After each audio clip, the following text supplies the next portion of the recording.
Oh, wow. Let me hear that again. Say good morning. Ooh, wow. This is the 9 o'clock? You guys are off. All right, guys. So, my name is Jose, and I'm going to be talking about Daniel today. You guys have been in the book of Daniel. Is that correct? You guys remember what you guys were learning last week? We're going to pick up on that. But before I start, I want to tell you guys up front what we're going to talk about here today so that you understand what I'm saying, okay? I brought a friend of mine here this morning, and this is really sentimental to me because this is made out of my uniform. I used to be in the military, and they grabbed my uniform, which is the last uniform I wore, and a friend of mine, she knew that I love what I did. She gave me this. It's really sentimental. It's a cat, and this cat has a heart, and she turned my uniform into this thing, and I like this thing a lot. So I want to give you guys an illustration for the lesson here today because I think it's important for you guys to kind of get the idea of what's happening in this lesson and then kind of go. So I'm going to put my friend up here. Can you guys see my friend up here? He's pretty cool. Okay, good. So our lesson today, all right, I want you to know what the point of our lesson today, and the point is that only God can save. I want you guys to say that with me. Say, only God can save. That's really important. Now, I'm going to go back to my friend here. This is why this is really important. So what if I told you guys this morning, I love this guy a lot, and because I like him a lot, I want you all to worship my friend just like I like him, and I want you all this morning to come up here and bow down to him. How many of you will do that? You wouldn't do it? Ooh, I saw that up there. Anybody? Okay. Good. We got smart people here. Now what? I'm going to turn up the heat a little bit, okay? Because it's kind of cold here this morning.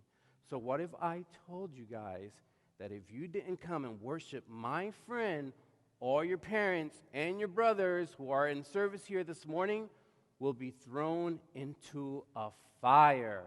How many of you all would do it? You wouldn't do it? No? So you guys will let your parents burn in a fire?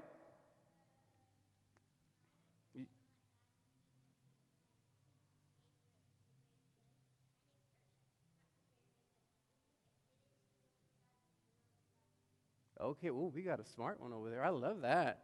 So I'm going to see if I could get this here going. I want to show you guys the big, giant fire here that I got going on. So that's the fire there. And that's a good answer. That is exactly what we want to talk about. So in today's story, that's exactly what happens. Now I'm going to go back to what happened in the first chapter and the second chapter to kind of give you guys an idea of why that's important and why it was kind of what your decision was this morning is important too, because Shadrach, Meshach, and Abednego, which are these characters we're going to talk about today, why they didn't do it was exactly what this young lady was alluding to, and is that the first 10 of the 10 commandments, the first law that God gave the Jews, his people, was that you shall have no other gods but me.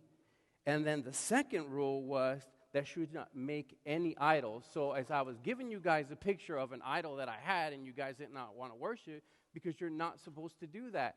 And they didn't do it because they knew that they trusted God more than they trusted men. So I'm going to talk to you guys a little bit about what happened there in the first chapter. And if you guys had not been here, I'm going to let you guys know that there was this guy named Belteshazzar, and his name is Daniel, really, but they changed his name because this king named Nebuchadnezzar came into Jerusalem, and he took all the Jews over to his place. Not only did he take the Jews, he made the people who were the smartest, like the doctors, all the people in the Jewish cabinets come over into his kingdom, and he gave them a place. He wanted to teach them all about him and his language and the way that they do business so that these people can do everything that he needed to do in his kingdom. But guess what? Shadrach, Meshach, and Abednego and Daniel set it in their heart not to do what the king wanted that would go against God. They already knew in their heart what God had commanded them to do, and they didn't do what the king wanted, because one of the first things that they wanted to do was to eat all the things that the king had given. And now that sounds kind of harmful, right? Eating But the thing was that these things that they were given to them came from idols. They were unclean, meaning God had told them which way they ought to eat their foods and how to handle them. And this king, who was a king that didn't really care about any of that stuff, was giving them all this food. And they said, no, we don't want any of that. The problem was that they could die because now they're not following an order. So guess what they do? They go to God and they pray, and God answers their prayer. They become smarter, they become better than most of the kids in that kingdom or the people in that kingdom, and the king finds them 10 times smarter. He was really impressed because they honor God. So that was the first chapter. In the second chapter, this is what you guys learned last week, was that this king had a dream. And in his dream, he saw a whole vision, and it made him really scared. Now, it was so scary to him that he wanted to know what it meant. And since he wanted to know what he meant, he had people in his kingdom that were wise. You guys know what wise people are? What's that? Exactly, a lot of experience. So guess what happened? He tells these people now, kind of like what we did today, if you guys don't tell me what my dream is, you're all going to die. And guess what? I'm not going to tell you what my dream is. Because they were like, hey, so what was your dream, king? And he said, I'm not going to tell you. You're going to have to tell me because you're the wise men. And so you know what happened? Everybody was scared. And they were never able to tell the king. And they tell the king, only a God can do that. We couldn't do that. That's something for a God. And the king said, you're going to have to tell me anyway. So he gave them a timeline, and they had to come and tell him. So you know what happened? Shadrach, Meshach, and Abednego and Daniel were part of that cabinet. They were taken over into that cabinet, and they were also going to die if they didn't come up. So you know what they did? The same thing they did the first time. They went to God, and they prayed. And when they prayed, God gave Daniel a vision of what the king had. So, you know what he did? He goes back to the king, and he says, hey, take me to the king. I'm going to tell him what happened. So he goes up to the king, and he tells him what happens, and the king now is amazed. And the funny thing was that he changed his mind. He changed his mind about killing everybody, and he says, hey, Daniel, guess what? Because you have told me what the dream was, I'm going to promote you. Now, how many of you would be scared to tell the king a dream and be scared that it may not be the same thing that he had dreamt? How many of you would be scared?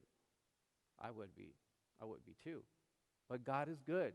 And what is the lesson that we're trying to learn here today? This is the whole point of what I just told you guys, is that only God can save. Only God can save. Good. When they want you to do something like eating and having something and God told you not to do that, only God can save when you go pray to him.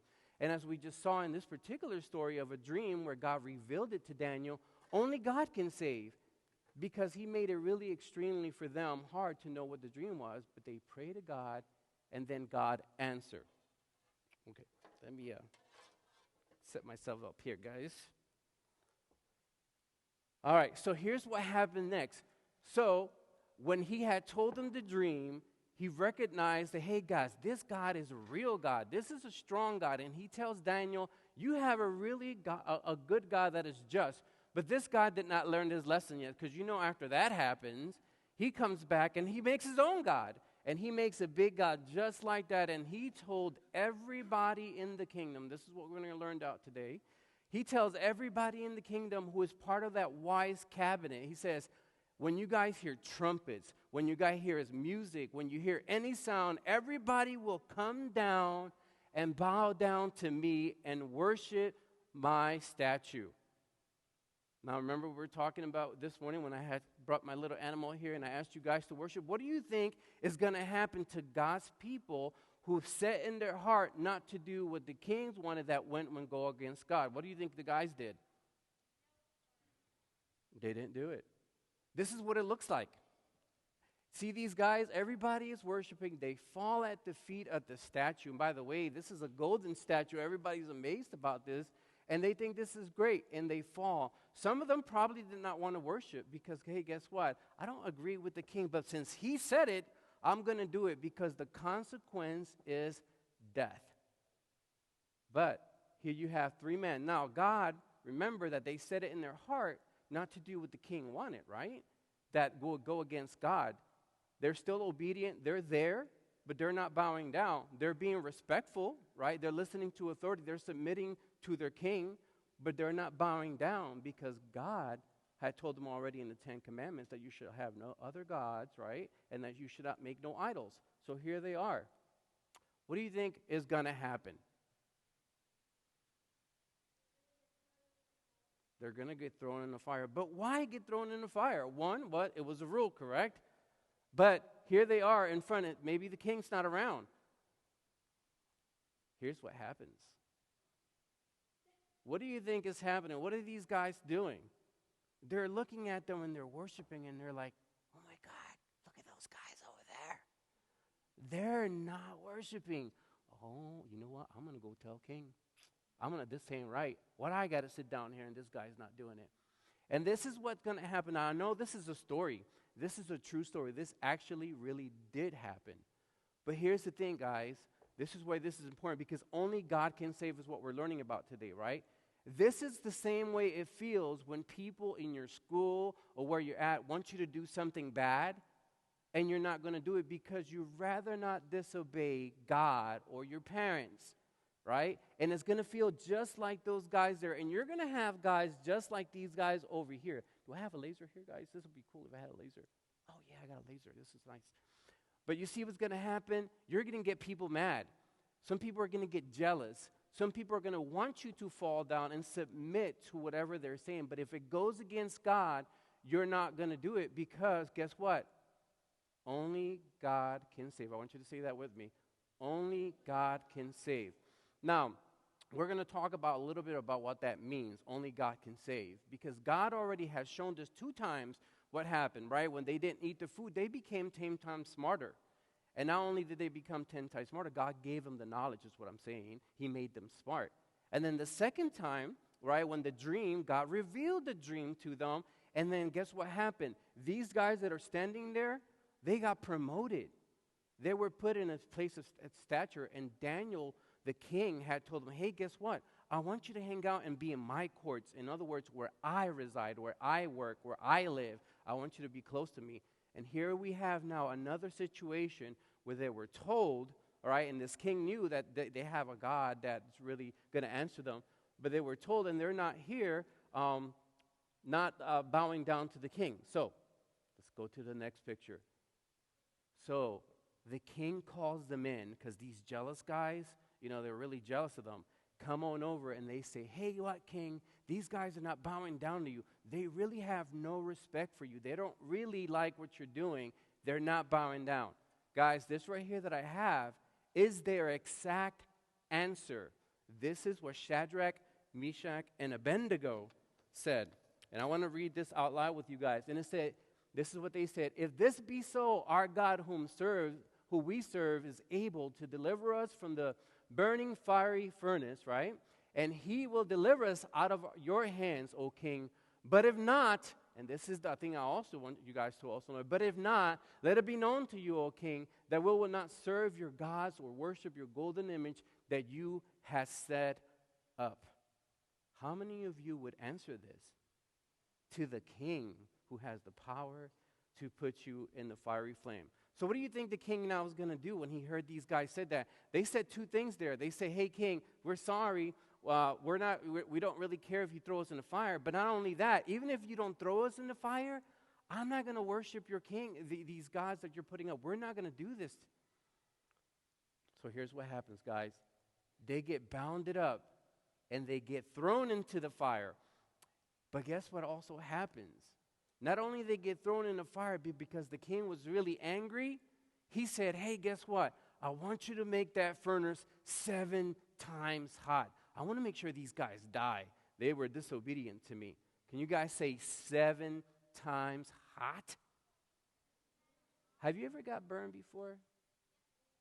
And what happens when you get burned, right? Immediately you want to pull back. But this is a furnace now 7 times harder. Can you guys imagine that? It's cold here this morning. It would be nice to kind of have some warmth. But I tell you what, that kind of a warmth would kill us. So these guys come over, the king says, and he says, hey, I want you to bound these guys up and throw them in the fire. I'm really angry. So the king is sitting there watching these guys get bounded up. And guess what happens? Since the fire was so big and so hot, they get thrown into the fire. But the guys who were throwing them in, they get thrown in too because the fire was so great. It just took them over. They got burnt. And so these guys now go in there, and then the king is just waiting to see what happens. You know what he does? He runs over, and he's looking, and that's him right there. And you know what he does? He realizes, like, hey, what's going on over there? These guys are not being consumed by the fire. They're not burning up. What is going on? And what is that over there? I see another guy up there. There's a fourth guy up there. Hey, wasn't it 3 guys that we threw in there? Why is there a fourth guy? Who's the fourth guy? And so they're walking around, talking, and he looks over, he's probably thinking, like, why are they having a conversation in a fire? Wouldn't that be weird to have a conversation in a fire? These guys are supposed to be burning up. They're supposed to be screaming. They're supposed to be burning, and now the opposite effect is happening. Now, guys, what is the point this morning of this lesson that I told you guys in the beginning, that I told you already 2 times? Why is this important? Only God can save. Only God can do something like that. Only God can do something like that. So he's watching them, and he's looking at them, and then you know what he starts to do? He starts to wonder, and he's thinking like, I don't understand. Wait a minute. This doesn't make any sense to me. Why are they not burning up? They should be paying for it. Now remember, he already knew from the last 2 times that these guys had a God that was a real God. In fact, that's how they got the place that where they were at. But now he gotten so great and so big in power, and he thought he was big stuff, throws these guys in there, and they're not burning up. What do you think he's thinking? Maybe this God is a real big God. And so you know what he does? I wrote this down. I got to say this, guys, because this is exactly what the Bible says. He goes over to them, and he says this exactly. And this is why it's kind of weird to me to say this, right? Because guess what? You just threw the guys of the Most High God into the fire. He goes over there, and he runs over, and he says, Nebuchadnezzar, right? He says, servants of the Most High God, come here. He's trying to have a conversation with the guys he tried to kill. And he's telling them, hey, guys, come here. I want you to come on out the fire. Isn't that weird? I thought he was just punishing them. But now he's having them come out the fire. They should have been burning up. So guess what happened? These guys are having a swell good time, and they're talking to God. The fourth guy who was there had a face of an angel. He looked like he was the Son of God, is exactly what Nebuchadnezzar has said. So he goes over there and calls them out, and these guys are coming out. Here's what it looked like to kind of give you an idea. So these guys are coming out, and they're just walking out kind of like cool stuff, you know. They're just like, man, we didn't get hurt. And they're praising God, and I'm sure in their mind they just had a conversation with the good Lord in there, and they're looking like this. But you see what starts to happen? This is the part that's really important, guys. This is what I want you guys to know. Because sometimes you might be questioning God, why do we have to go through this? And we just talked about, you know, and we told you what the point of the story is, that only God can save. Sometimes you'll be put in situations where it may not seem unfair, and God has you there. And you're like, God, well, why am I going through this? Because of a moment like this, you will come out of the fire or the situation that you're going to, and it's not about you sometimes, it's about those who are watching you come out the fire. What are these people thinking? Could you imagine what they might be thinking? These guys did not get burned. They were in a fire. There's no smell of smoke in them. Their hair, have you guys ever got burned over a fire and your hair burns? I usually smell like barbecue when that happens. I don't know what you smell like, but it doesn't smell good, and it hurts and it burns. These guys are walking out. Look, they got their full set of hair on, and they're just walking out. And all these guys of power who were there just watching it happen because the king made them watch it are just wondering and thinking, why didn't they get burned? Why didn't they get burned? So you know what starts to happen? The king's heart begins to change. Now you got to understand that the God of this Babylon king, they're pagans. They don't believe in God like we believe in God, and they don't worship God like we worship God. But his mind is starting to change because he sees the mighty work of God. And you know what he does? He starts to praise God in a way that hasn't really been done. And I thought he probably got the point the first time when they got told the dream, but I guess that wasn't big enough. This was really big. So you know what the king does, guys? Check it out. This is the end of our story. Now, king, I don't know if you guys remember what I told you, that the king made a rule and law. That those are usually called decrees. In other words, those are the laws that I say. When a king makes a rule and law, you can't break it. If you break it, you go into the fire.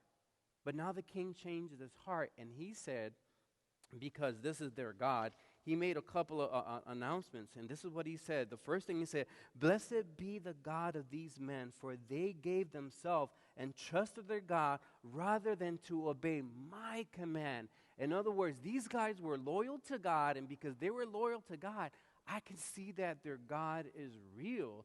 And you know what the second thing that he says about that? He says to them that anyone who will speak against their God would be torn from limb to limb. Anybody who would talk about the real God who just took these guys out of the fire, he would say, if anybody in this pagan city talks bad about their God, they're going to be torn limb to limb. And here's the kicker, guys, because remember what the point of the story is today? Only God can save. God just saved them. But God just changed the mind of everybody around them. And not only did he change the mind, you know what the final decree of the king was? These men got promoted in a kingdom that's paganistic.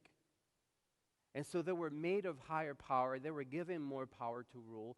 They were given more authority to rule. And this happened because they set it in their heart from the beginning that they will only obey God and only do the things of God. They were still part of a kingdom that was paganistic. They were part of that system, but they would still obey God because they knew that only God can save. Now, this is the story, right? Let's talk about real life.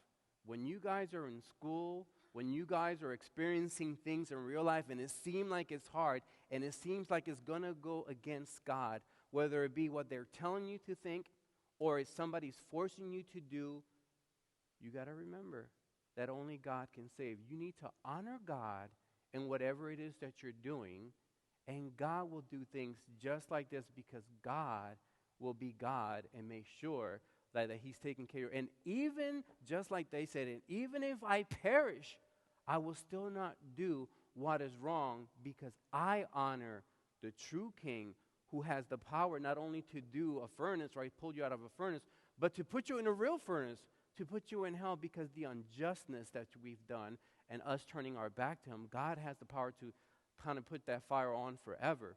So the point of today's story is what, guys? Only God can save.